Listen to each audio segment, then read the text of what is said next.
જય શ્રી કૃષ્ણ મિત્રો, કેમ છો બધા? મજામાં? હવે આજે આપણે જમવામાં શું બનાવવું એમ થતું હતું. દૂધી હતી તો હવે દૂધી બટેકા ને દૂધીનું ખાટું મીઠું શાક ને દૂધી ચણાની દાળ ને એ તો આપણે બનાવતા જ હોય છે. પણ મારા મમ્મી છે ને એક જુદી રીતે દૂધીના લાસરા બનાવતા. લાસરા એટલે મિત્રો તમને એમ થતું હશે શું હશે, પણ કાંઈ નહીં, આપણે દૂધીના ગોળ ગોળ મોટા કટકા કરી અને એની અંદર આપણે રીંગણાની અંદર જેમ કાપા પાડીએ ને ભરવા માટે, ભરેલા રીંગણામાં એવી રીતે કાપા 4 પાડી અને પછી એની અંદર આપણે ભરેલા રીંગણાનો જ મસાલો ભરી શકીએ.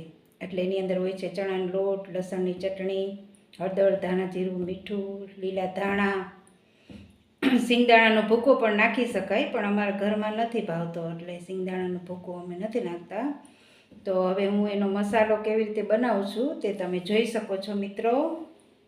તો મિત્રો, આપણે દૂધીના લાસરા બનાવવા માટે આપણે દૂધીને આવી રીતે કટ કરી લઈશું ગોળ ગોળ. પછી એના માટે જોઈશે આપણે લસણની ચટણી, ચણાનો લોટ, ધાણા, ટમેટાં અને બધા રૂટિંગ મસાલા, ધાણા જીરું, હળદર, મીઠું અને લાલ મરચું. તો આપણે મસાલો બનાવવાનું શરૂ કરીએ. મસાલો બનાવવા માટે સૌથી પહેલાં આપણે લઈ લઈશું લસણની ચટણી,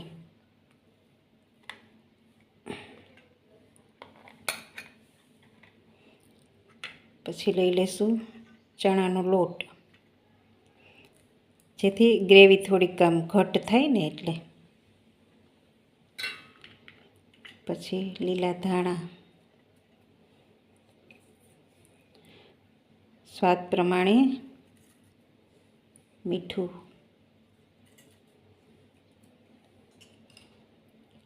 પછી હળદર,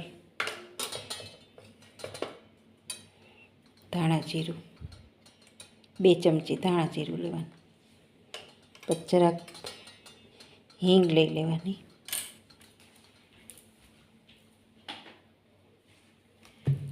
પછી જરાક તેલ નાખવાનું.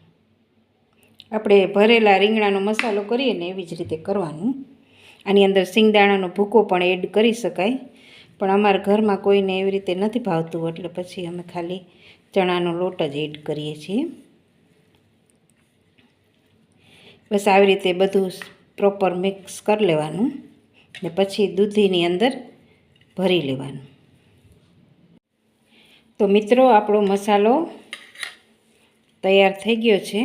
હવે આપણે એને દૂધીની અંદર ભરી લઈશું.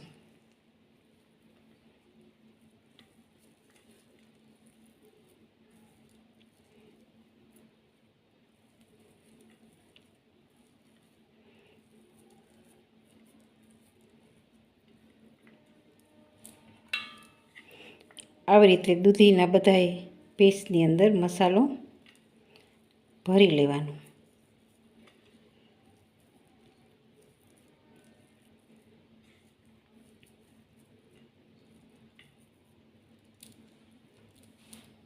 તો મિત્રો, આપણે લાસરા વઘારવા માટેનું તેલ આવી ગયું છે. 1 ચમચો મોટો છે ને તેલ લીધું છે. હવે એની અંદર નાખશું રાઈ, જીરું. તતડી જાય એટલે આપણે એની અંદર નાખશું હિંગ. હિંગ નાખી પછી આ બધા એક પછી એક ભરેલા દૂધી હોય ને એ અંદર નાખી દેવાનું.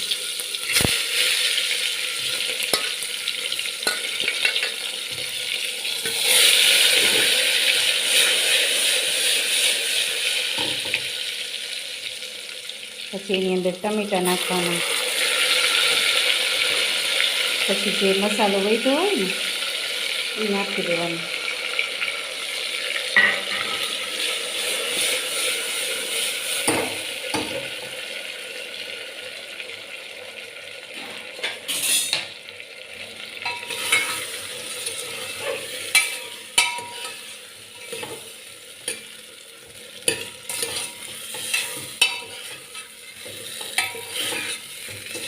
પછી એકદમ હલાવીને પછી આપણે થોડોક રસો નાખી દેવાનો.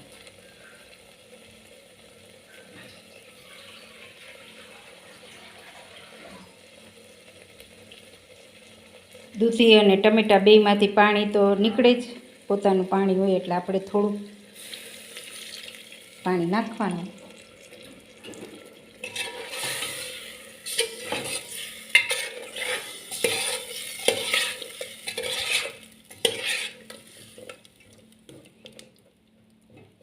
પછી કુકર બંધ કરીને 3 થી 4 સીટી મારી લેવાની. તો મિત્રો હવે 4 સીટી થઈ ગઈ છે. આપણે જોઈ લઈએ આપણું શાક ચડી ગયું છે કે નહીં.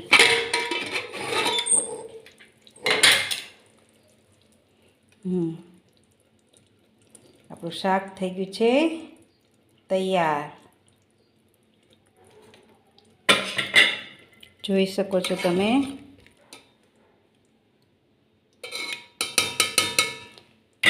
આ શાક મજા આવે છે ખાવાની. મિત્રો આપણે દૂધીનું શાક ને દૂધી ચણાની દાળનું શાક ને દૂધી બટેકા ને બધું ખાઈ ખાઈને કંટાળી ગયા હોય, ત્યારે આવું નવીન રીતે શાક બનાવીએ તો આપણે મજા આવે છે ટેસ્ટમાં. આની સાથે ખીચડી છે, રોટલી છે, ભાખરી છે, બધા સાથે આપણે ખાઈ શકીએ છીએ. હવે આપણે ઉપર નાખી દઈશું વાલા વાલા ધાણા. તો તૈયાર છે આપણા દૂધીના લાસરા. તો મિત્રો આપણી થાળી થઈ ગઈ છે તૈયાર. આ છે દૂધીના લાસરા, રોટલી, ખાટા મરચાં.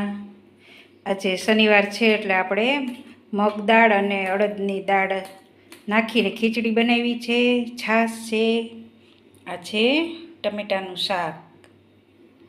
તો ચાલો બધા જમવા.